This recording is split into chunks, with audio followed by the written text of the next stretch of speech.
और यही चाहते थे हम लोग कि पैसे वालों की राजनीति कमजोर पड़े और काम करने वाले लोगों को मौका मिले। मैं पूरे विश्वास से कहता हूं, जितने जिला परिषद के सदस्य हैं वो एक तरफ और आपका ये बेटा एक तरफ, आप देख लेना सबसे ज्यादा काम करेगा आपके क्षेत्र में, आप देख लेना।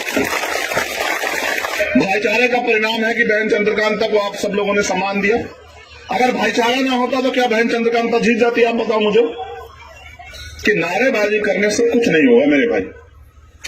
जब तक आप गांव में उतर के लोगों के बीच बैठ के उनके दुख सुख को जान के और उनकी वोट की वैल्यू को उनको समझाने का काम नहीं करोगे, जब तक आप उनके बीच में जाके विश्वास पैदा नहीं करोगे, जब तक आप उनके विश्वास को जीतने का काम नहीं करोगे, जब तक आप प्यार पैदा नहीं करोगे, हम लोग कामयाब नहीं हो सकते। आप बड़ी संख्या में लाखों लोग मेरे साथ आंदोलन करो, कुछ नहीं मिलेगा। एक दिन आंदोलन करेंगे, 2 दिन करेंगे, किसान 12 महीने पड़े रहे। या आज अमीरों के कुत्ते घी खा रहे हैं और हमारे लोग रोटी रोटी के लिए मोहताज हैं इस देश में। मैं इस गांव के 10 घर दिखा दूंगा, अगर सुबह वो काम पे ना जाए तो उनके घर में रोटी नहीं आएगी। मैं जानता हूं अपने समाज को। आप सब लोगों से उम्मीद करते हो, वो झूठे वादे करते हैं कि आपकी जिंदगी बदलेंगे। मैं ये नहीं कहता कि नुकुल को जो पद आपने दिया है वो आपकी जिंदगी बदल देगा, मगर मैं ये वादा आपसे कह रहा हूं कि अगर कुदरत ने, प्रकृति ने मुझे 10 साल की जिंदगी दी, इस 10 साल में मैं अपनी पूरी चप्पलें घिस घिस के हर एक गांव में जाकर अपनी साथियों के जरिए इस देश में वो सामाजिक और आर्थिक परिवर्तन जो माननीय काशीराम साहब चाहते थे वो करके दिखाएंगे हम लोग। क्योंकि आज ये जरूरत है, एक तरफ वो हमें जो अधिकार मिले हैं थोड़े बहुत उनको खत्म करना चाहते हैं, और एक तरफ मेरा विशालकाय समाज बैठ के तमाशा देख रहा है। और जब सरकार में भागीदारी आपकी होगी तब मैं गारंटी देता हूं कि तब बनेंगे आपके लिए कानून और आपकी तरफ आंख उठाने वाले का इलाज हो जाएगा शाम तक। आप मेरी बात को याद रखें। आप लोग संघर्ष करने को तैयार हो या नहीं हो बताओ? नौजवानों से ज्यादा आज बुजुर्गों के हाथ उठे हुए हैं। अच्छा, वो टीवी वाले मुझसे पूछते हैं, गजब की बात बता रहा हूं आपको। अभी उन्होंने मुझसे पूछा कि इंटरव्यू में कि भाई नौजवान तो साथ है मगर वो दद्दा तो साथ दिख नहीं रहे। तो आज तो यहाँ हमारे चाचा ताऊओं की दादाओं की बड़ी फौज बैठी हुई है। आपका आशीर्वाद मेरे साथ है या नहीं है बताओ जरा हाथ उठा के। जब किसी बहन के साथ अन्याय अत्याचार होता है मेरा दिल कांपने लग जाता है। मैं अपनी भावुकता को नहीं रोक पाता। मैं चाहता हूं ये खत्म हो जाए, लेकिन मेरे हाथ में भी आपने वो ताकत नहीं दी है। जिस दिन मेरे हाथ में वो ताकत होगी, मैं पूरी ईमानदार से कह रहा हूं कि आपकी तरफ आंख उठाने वाला 1000 बार ना सोचे तो मुझे कहना, मेरा कान पकड़ के बताना कि चंद्रशेखर क्या हो रहा है। और आप विश्वास करो, एक सिंगल मुकदमा मेरा नहीं है, तो सब समाज की लड़ाई लड़ते हुए। मैं कह रहा हूं मेरी उम्र मेरे के दिन साल के इतने मुकदमे लाद दो, लेकिन जब तक मेरे शरीर में लहू का आखिरी कतरा है तब तक मैं लड़ता रहूंगा, मुझे कोई नहीं रोक सकता तब तक।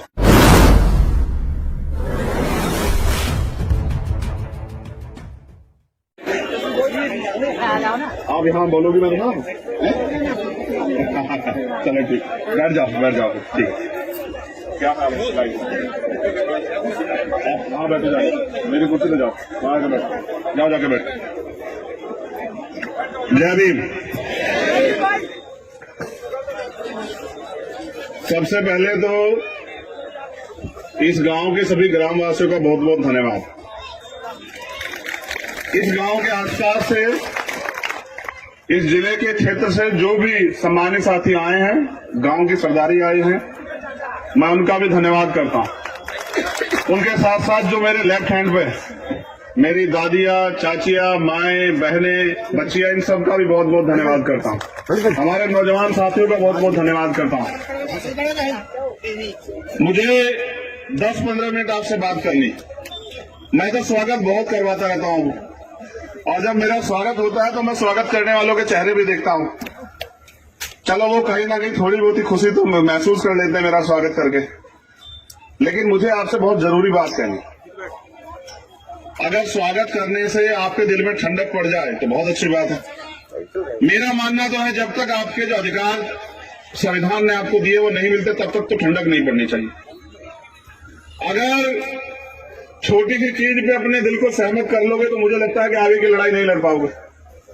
तो इसलिए मैं आप चाहता हूं कि आप मेरी बात को ध्यान से सुने और उस पर अमल करें। ये जो नौजवान साथी है ना, मैं इनका बहुत बहुत धन्यवाद करता हूं। आज मैं जो कुछ भी हूं, मुझे गर्व है कहने में कि मैं अगर आज जो कुछ भी हूं तो वो भीम आर्मी की कार्यकर्ताओं की वजह से,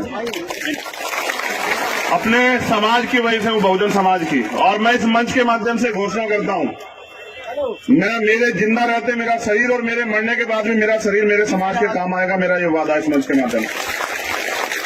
पुनः अपनी बात को शुरू करते हुए सबसे पहले बहन चंद्रकांता जी को और छोटे भाई नुकुल को बहुत बहुत धन्यवाद, उनको बधाई और उनके लिए मंगल कामनाएं। मैं तो ये समझता हूं कि जीत में अगर सबसे बड़ा रोल कोई है तो उनकी मेहनत का और यहाँ के कार्यकर्ताओं की, यहाँ के समाज की, जिन्होंने उन पर विश्वास लगाया। मेरा कोई रोल नहीं, उन सबकी मेहनत का कारण है। और नुकुल ने बहुत मेहनत की है, हमारे प्रभारी जी प्रभाल साहब, कमल बराड़ा जी, रामे प्रधान जी, राजगुरु जी, तमाम हमारे यहाँ के लीडर, सब लोगों ने बहुत मेहनत की है, यहाँ काम किया है। उनके काम की वजह से विश्वास पैदा हुआ है कि नुकुल जैसे गरीब परिवार के बच्चे को, बेटे को भी जो आप लोग विश्वास उसके ऊपर कर रहे हैं। और यही चाहते थे हम लोग कि पैसे वालों की राजनीति कमजोर पड़े और काम करने वाले लोगों को मौका मिले। मैं पूरे विश्वास से कहता हूं, यहाँ के जितने जिला परिषद के सदस्य, जिला परिषद बोलते हैं आप क्या, जितने जिला परिषद के सदस्य हैं वो एक तरफ और आपका ये बेटा एक तरफ, आप देख लेना सबसे ज्यादा काम करेगा आपके क्षेत्र में, आप देख लेना। क्योंकि हमने इस आंदोलन में यही सिखाया कि हजारों साल से जो समाज ठगा गया है, उनको उम्मीदें तो बहुत होती है लेकिन उनकी उम्मीदों के साथ हमेशा धोखा होता है। तो इसलिए आप लोग उनके लिए मेहनत करना, उनके लिए अवसर पैदा करना और जो समस्याएं हैं उनके समस्याओं को हल पैदा करना। और मैंने देखा है कि नुकुल और यहाँ जो तमाम साथी हैं, राजगुरु भाई और उनकी पूरी टीम ने अपने दम पे यहाँ पहचान बनाई है, मेहनत की है उन्होंने, एक लड़ाई लड़ी है। जहां भी जुल्म जाति अन्याय हुआ, जहां जरूरत हुई, उन्होंने लड़ाई लड़ी और विश्वास पैदा किया। मेरे जैसे भाई को भी उनकी वजह से हिम्मत मिलती है, वो काम करते हैं, उनका श्रेय मुझे मिलता है।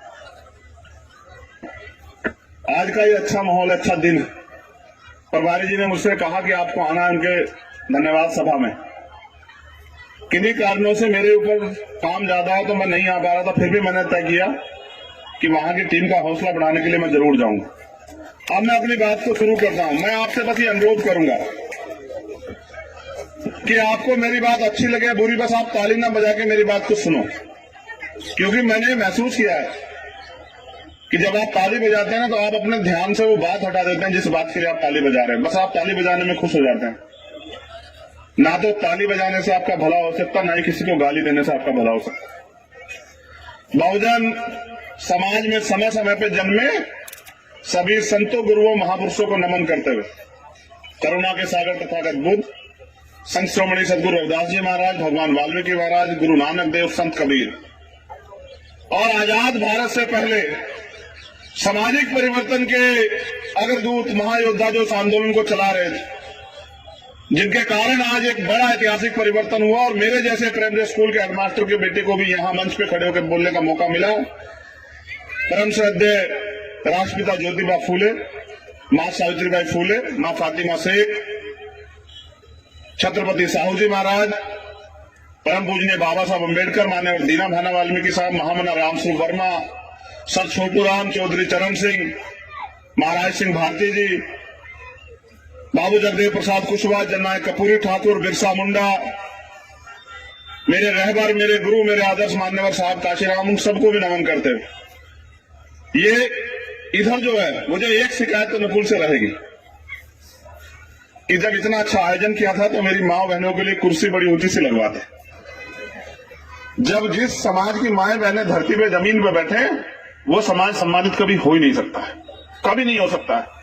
आप चेक करके देखना, जो समाज सम्मानित महसूस करता है या उसने अपने अंदर काबिलियत ताकत हासिल की है, उनकी महिलाएं कुर्सियों में बैठती हैं।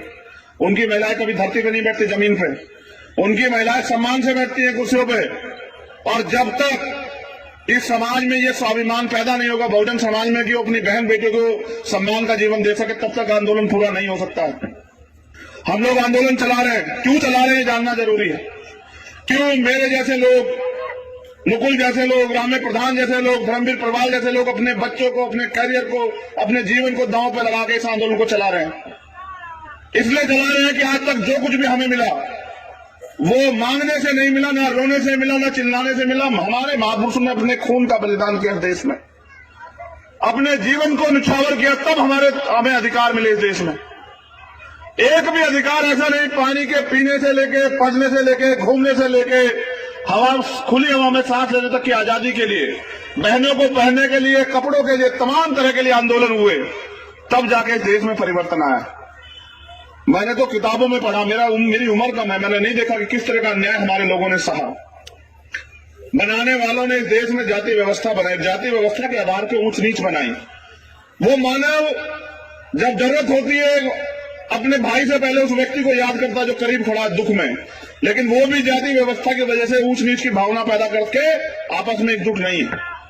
हमारे गुरुओं महापुरुषों ने सिखाया हमें कि मन के एक समान, मानव मानव एक समान है। हम इस बात को मानते भी हैं, लेकिन फिर भी बनाने वाले ने इस देश में जाति व्यवस्था बनाई, और उस जाति व्यवस्था को बनाने के पीछे उसका एकमात्र कारण यह था कि ये लोग आपस में बटे रहे, एकजुट ना हो। आप आज देखो, इंसान अपने घर में कुत्ता पालता है, बिल्ली पालता है, भेड़ पालता है, बकरी पालता है, गाय पालता है, उससे प्यार करता है, लेकिन अपने पड़ोस में रहने वाले उस इंसान से प्यार नहीं करता जाति व्यवस्था की वजह से। उसको लगता है ये गरीब है, कमजोर है, ये छोटी जाति का है, बड़ी जाति का, घृणा पैदा कर दिए। और इसके खिलाफ बाबा साहब अम्बेडकर उन्होंने किताब लिखी एलिमिनेशन ऑफ कास्ट, जाति का विनाश, कि जाति खत्म हो जाए और हम लोग भाईचारे में बंधे और एक दूसरे के सुख दुख की लड़ाई लड़े।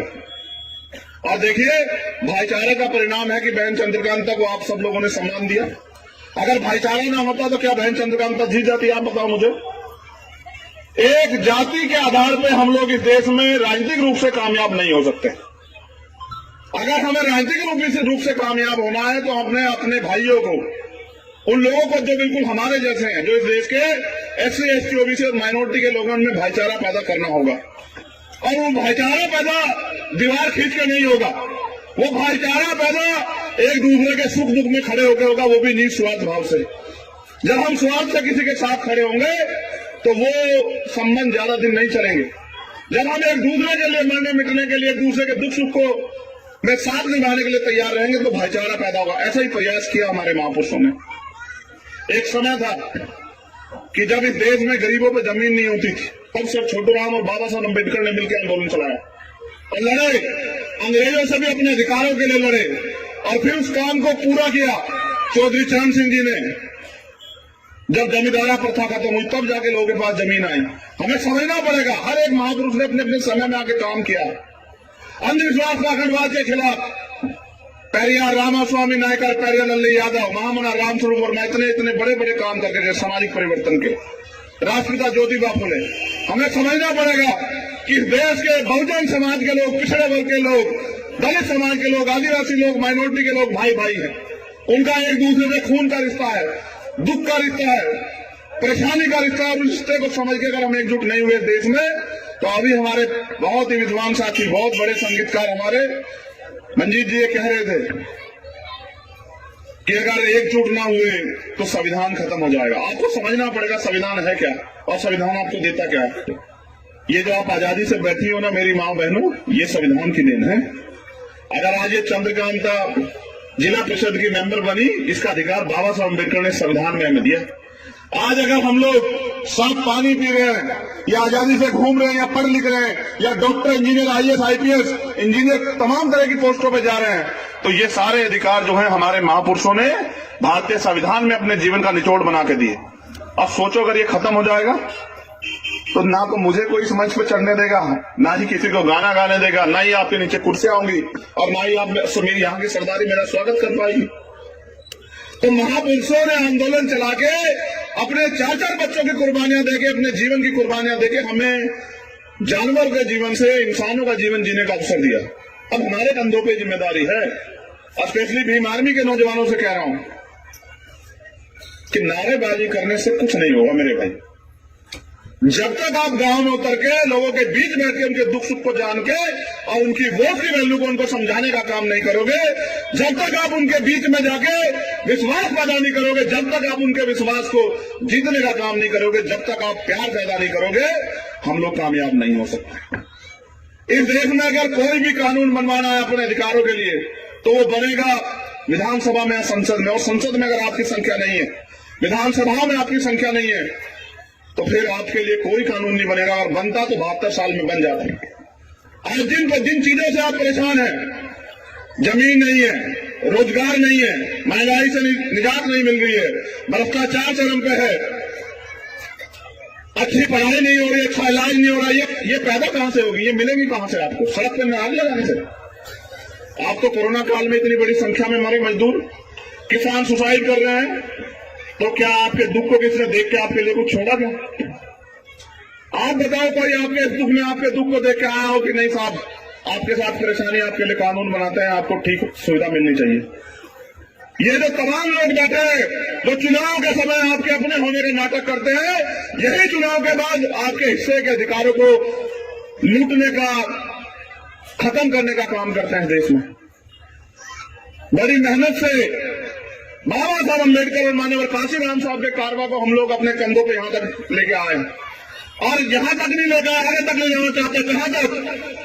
जब इस देश के संविधान को पूर्ण रूप से लागू होने का मौका मिलेगा और जो बाबा साहब अम्बेडकर ने सपना देखा इस देश की सर्वोच्च गद्दी पे बाबा साहब अम्बेडकर को मानने वाला उनका बेटा बैठ के इस देश के कमजोर शोषित वंचित तबके के लिए, उनके अधिकारों के लिए कानून बना के उनको असली आजादी देश में देगा। जब तक वो दिन नहीं आता तब तक अगर आप चैन से बैठे हो तो आप तमाशा देख रहे हो अपने बुरे हालात का। इसलिए मैं इस स्वागत से बहुत खुश नहीं हूं।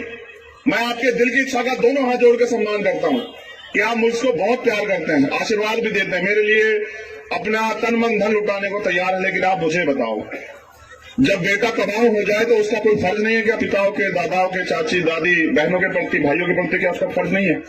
आज समाज ने मुझे इतनी बड़ी पहचान दी, मेरे दिल में भी दर्द है कि मैं आपके साथ जो परेशानियां, चाहे वो गरीबी हो, चाहे वो भूख हो, चाहे वो जमीन हो, चाहे वो रोजगार हो, चाहे वो मकान की समस्या हो या स्वाभिमान सम्मान की समस्या हो या जो अन्याय अत्याचार है उसकी समस्या हो, मैं उसको जड़ से खत्म करना चाहता हूं। लेकिन वो तभी खत्म होगी जब आप मुझे राजनीतिक ताकत दोगे। आप बड़ी संख्या में लाखों लोग मेरे साथ आंदोलन करो, कुछ नहीं मिलेगा। एक दिन आंदोलन करेंगे, 2 दिन करेंगे, किसान 12 महीने पड़े रहे और वो प्रधान मिनिस्टर ने कह दिया कि भाई ठीक है, हम ये कानून वापस ले रहे हैं और बाकी आपकी मांगे पूरी कर देंगे, आज तक नहीं की। तो आंदोलन से ज्यादा अगर राजनीतिक ताकत अपने हाथ में आप लेने के पीछे काम करोगे तो शायद हमारी जिंदगी बदल जाए। मैं तो पूरे भारत में घूमता हूं, मेरी बहनें माएं सुन रही है मुझे। हजारों गांव ऐसे हैं जहां आज भी साफ पानी नहीं पहुंचा। हजारों गांव ऐसे हैं जहां आज भी हॉस्पिटल नहीं है, सुविधाएं नहीं है। हजारों गांव ऐसे जहां स्कूल नहीं है। भारत के अंदर करोड़ों लोग अच्छे इलाज न मिलने का ना तक मर चुके हैं। आज भी लाखों लोग जो हैं वो खुले आसमान के नीचे सोते हैं। जाओ बस स्टैंड पे देखो, जाओ रेलवे स्टेशन पे देखो, जाओ तमाम मंदिरों के बाहर देखो, मस्जिदों के बाहर देखो, लोग सोते नहीं सोते खुले में।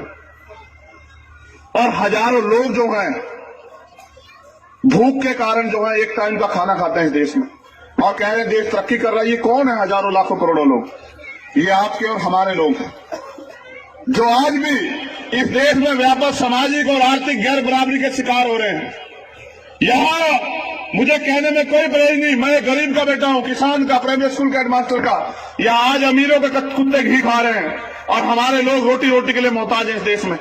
मैं इस गांव के 10 घर दिखा दूंगा, अगर सुबह वो काम पे ना जाए तो उनके घर में रोटी नहीं आएगी। मैं जानता हूं अपने समाज को।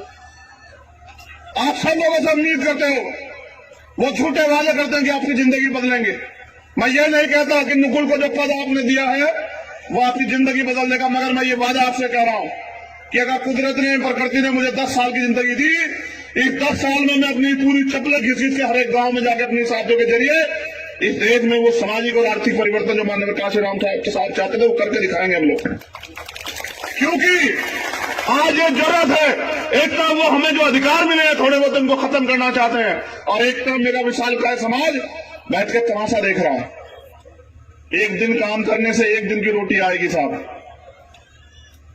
365 दिन काम करना पड़ेगा। जो नौजवान इस नीले पटके को डालते हैं ना, जो जय हिंद का नारा लगाते हैं, वो तो भूखे पेट भी काम करने वाले लोग, लेकिन समझ लो काम क्या करना है। आपके जिले में कितने गांव हैं पलवल में बताओ? कितने? 289 गांव में से एक भी गांव ऐसा नहीं होना चाहिए जिसमें कम से कम 1 या 2 परिवार आपके साथ ना जुड़ा। इस काम को 1 महीने में करके दिखाओ, फिर अगले 1 साल उसी गांव में एक परिवार के साथ साथ 1 महीने में एक परिवार को जोड़ते हुए 12 परिवारों को जोड़कर काम करो। और फिर आएगा 2024, मैं गारंटी से कहता हूं, जब एक गांव में 12, 15 परिवार आपके साथ जुड़ जाएंगे और वो भी आपकी बात को समझ जाएंगे, तो मैं लिख के देता हूं, यहां से पलवल से विधायक आपके होंगे, सरकार में हिस्सेदारी भागीदारी आपकी होगी, और जब सरकार में भागीदारी आपकी होगी तब मैं गारंटी देता हूं कि तब बनेंगे आपके लिए कानून और आपकी तरफ आंख उठाने वाले का इलाज हो जाएगा। शाम तक आप मेरी बात को याद रखें। सड़कों से कानून नहीं बनेंगे, और एक दिन काम करके मेरे आने पे खूब मोटरसाइकिलें खूब गाड़ी दौड़ा के काम नहीं चलेगा, बहुत गाने बजा के नाच के काम नहीं चलेगा। जिम्मेदार बनना पड़ेगा और गांव गांव में जाके, और वो समाज जो सब पे भरोसा करता है उसके विश्वास को नहीं ठगना है, ये भी याद रखना। बड़ी मुश्किल से अपनी मेहनत से हम लोग ये विश्वास पैदा कर पाए, कोई अपने निजी स्वार्थ में से ठगने का काम ना करे।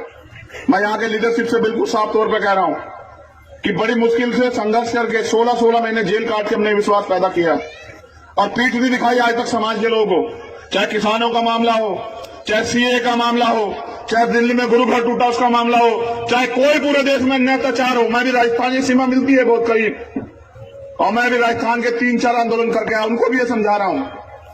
आप सब लोगों ने देखा होगा जितेंद्र मेघवाल को मूछें रखने पर हत्या होती है। आपने देखा इंदर मेघवाल को मटकी से पानी पीने पर आजाद भारत में हत्या हो जाती है।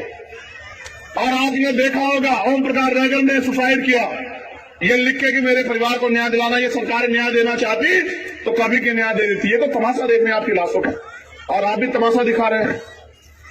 इनकी चिकनी चुपड़ी बातों में आके काम करने वाले लोगों को छोड़ देते हो और थोड़े बहुत शराब पैसे के अवसर पे इनके साथ हो जाते हो। बताओ अपनी आने वाली पीढ़ियों का इलाज कर रहे हो नहीं कर रहे हो आप? वो दो धारी तलवार है, आपने अगर दुश्मन को दी तो आपका इलाज करेगी, और अगर अपने व्यक्ति को दी तो आपकी परेशानियों का इलाज करेगी। आपको तय करना पड़ेगा। मैं तो आता रहता हूं फरीदाबाद में, मैं तो आता रहता हूं पलवल में, मैं तो घूमता रहता हूं हरियाणा में, और हमारे प्रदेश संयोजक कमल ग्रावा जी, धर्मवीर जी और यहाँ की लीडरशिप तमाम काम करती है।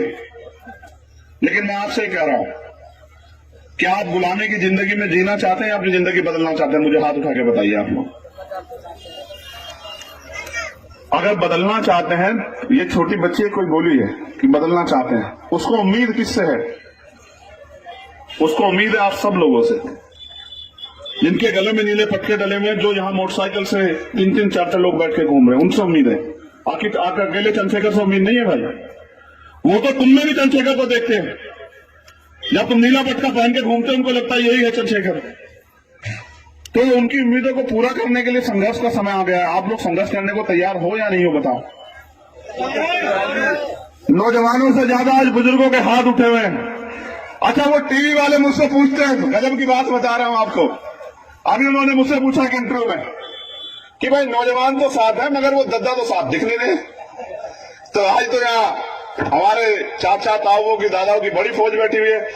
आपका आशीर्वाद मेरे साथ है या नहीं है बताओ जरा हाथ उठा के, या फिर मुझे बताओ कि आपके खून में कोई कमी है, आपकी लड़ाई कुछ कमजोर छोड़ी हो तो बताओ।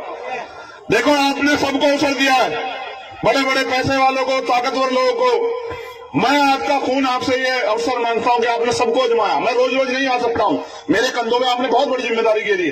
जब किसी बहन के साथ अन्याय अत्याचार होता है मेरा दिल कांपने लग जाता है। मैं अपनी भावुकता को नहीं रोक पाता। मैं चाहता हूं ये खत्म हो जाए, लेकिन मेरे हाथ में भी आपने वो ताकत नहीं दी है। जिस दिन मेरे हाथ में वो ताकत होगी, मैं पूरी ईमानदार से कह रहा हूं कि आपकी तरफ आग उठाने वाला 1000 बार ना सोचे तो मुझे कहना, मेरा कान पकड़ के बताना कि चंद्रशेखर क्या हो रहा है। लेकिन मैं अपने नौजवान भाइयों से भी कह रहा हूं कि पढ़ाई लिखाई करो खूब जम के, लेकिन रोजगार तो सरकार नहीं दे रही है। रोजगार कहां से मिलेगा? रोजगार तब मिलेगा जब रोजगार देने वाली आपकी ताकत बनेगी।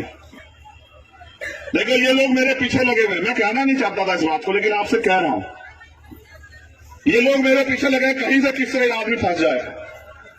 मैं वकील आदमी, इनसे कहां फंस रहा हूं बताओ? मैं तो इन्हें पूरी संघ की पूरी तिकड़ी को फंसा के ना फंसू, लेकिन याद रखना, क्योंकि लड़ाई बड़ी लंबी है। अगर स्वाभिमान सम्मान की जिंदगी चाहते तो कीमत चुकाने के लिए तैयार रहो। मैं यहां पैसा कमाने नहीं आया, विधायक एमपी बनने नहीं आया, कोई गाड़ी बंगला खरीदने के लिए नहीं आया, कोई फार्म हाउस बनाने के लिए नहीं आया। ये सब काम आप पूरी ईमानदार से बताना सीनियर लोग। अगर मुझे एमपी एमएलए बनने का होता तो ये आंदोलन क्यों चलाता? किसी भी दल में शामिल होकर एमपी एमएलए बन जाता। बताओ, मेरे लिए मुश्किल था क्या कोई? आप बताओ, तमाम लोग जितने बैठे हो, क्या मेरे लिए इतनी पहचान बना के एमपी एमएलए बनना मुश्किल है क्या? बताओ। किसी के भी विचारधारा के साथ खड़ा हो जाता, लेकिन मैंने बाबा साहब अम्बेडकर की विचारधारा को चुना, क्योंकि मैं ये समझता हूं कि ये जिम्मेदारी हमारी है, अपने दादा अपने पिताओं के अधूरे काम को पूरा करने की। बताओ, बेटे की जिम्मेदारी होती है नहीं होती? बताओ। अगर पिता एक मकान अधूरा बना के छोड़ गया है तो एक लायक बेटे की जिम्मेदारी है नहीं कि उस मकान को पूरा करे, बताओ, या फिर उस मकान की ईंट भी बेच दे, बताओ लायक होगा पूछ दो, उस मकान की ईंट बेच देगा, नालायक होगा, बताओ। ये क्योंकि घर चलाती है ना, ये सब जानते। तुमसे भी कह रहा हूं, मैं रोज रोज नहीं आ सकता, मेरी शक्ल देख लो, मैं रोज रोज, मेरे ऊपर बहुत जिम्मेदारी है।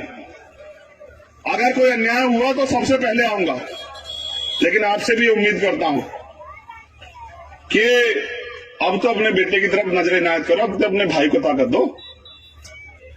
अब तो सोचो, अगर आपके लिए आप लड़ने वालों को ताकत नहीं दोगे तो फिर कौन खड़ा हो पाएगा, बताओ। इतने मुकदमे लाद रखे सरकार ने मेरी पीठ पे। अभी जब मैंने एक काउंटर एफर्ट दे दिया यूपी वाले 31 मुकदमे भेजे, और जैसा आप कहा कि साहब देखो कई मुकदमे बेलिए तो क्रिमिनल आदमी है, और आप विश्वास करो एक सिंगल मुकदमा मेरा नहीं है साहब, सब समाज की लड़ाई लड़ते हुए। मैं कह रहा हूं मेरी उम्र मेरे के दिन साल के इतने मुकदमे ला दो, लेकिन जब तक मेरे शरीर में लहू का आखिरी कतरा है तब तक मैं लड़ता रहूंगा, मुझे कोई नहीं रोक सकता तब तक। जिस दिन नहीं रहूंगा उस दिन इस लड़ाई को आप लोग संभाल लेना, लेकिन अभी साथ दो। तो जो फोटो खिंचवाने में प्यार जताते हो ना, वो काम करने में जताओ, तब तो मुझे भी आनंद आए। कोई ऐसा एक भी नौजवान साथी नहीं जो काम करता मैं उसका नाम ना जानता हूं। एक हमारे पूर्व अध्यक्ष जी खड़े थे, अभी यहाँ मैं उनको देख रहा था, उधर खड़े थे। और आज जब मैं आया था, कहाँ है अध्यक्ष जी? वो पूर्व के अध्यक्ष जी, हमारे जिला अध्यक्ष जी बहुजन समाज पार्टी में थे, कहाँ है? हरदयाल जी कहाँ है? हाँ, वो वहां खड़े थे, मैंने देखा। देखो मैं बताता हूँ प्यार किसे कहते हैं। वो आज अपने बेटे के लिए गाड़ियां हटा रहे थे। वो इतना सीनियर आदमी, हमसे पुराना इतना आदमी, वो गाड़ियां हटा रहा था कि भाई रास्ता छोड़ो, हमारा नेता आ रहा है। इस प्यार की कीमत समझते हैं आप? ये पैसे में नहीं मिलता है, ये कमाया जाता है, और भीम आर्मी ने कमाया।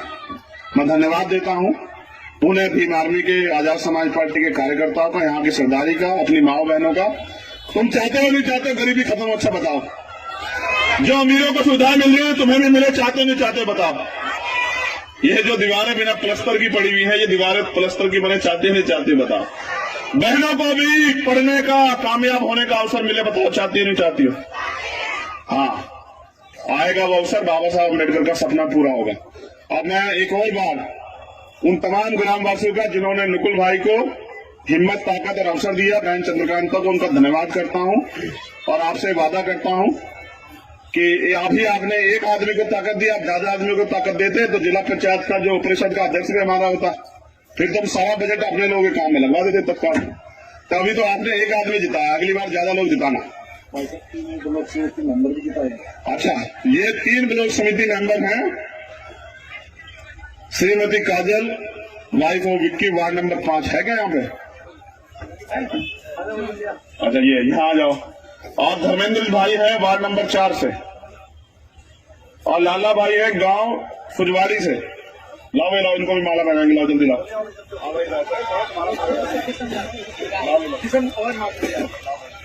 रजपुरा से किशन मेंबर जी, हेलो।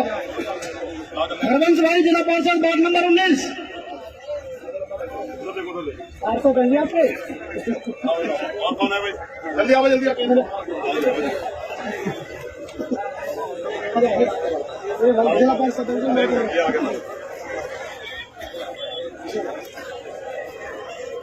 जिला पार्षद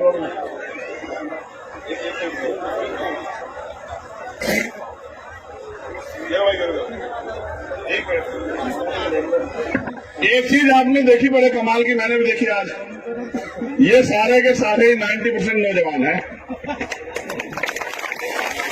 यानी कि अब अपने बुजुर्गों ने, अपनी माओ ने अपने बच्चों पे भरोसा करना शुरू कर लिया है। देखो अब ये अवसर तैयार हो जाएंगे तो 20, 30 साल, 40 साल सेवा करेंगे आप लोगों की। आपको ये भी देखना है कि पेड़ आपको कैसा चाहिए, जो 2-4 साल फल दे या 20-30 साल फल दे, जिस पेड़ को आप सींच रहे हो। तो ये नौजवान लीडरशिप है, अभी वार्ड से जीती है, कल जिला परिषद से जीतेगी, फिर आने वाले कल में विधानसभा जाएगी और आपके क्षेत्रों को काम करेगी। बहुत बहुत धन्यवाद।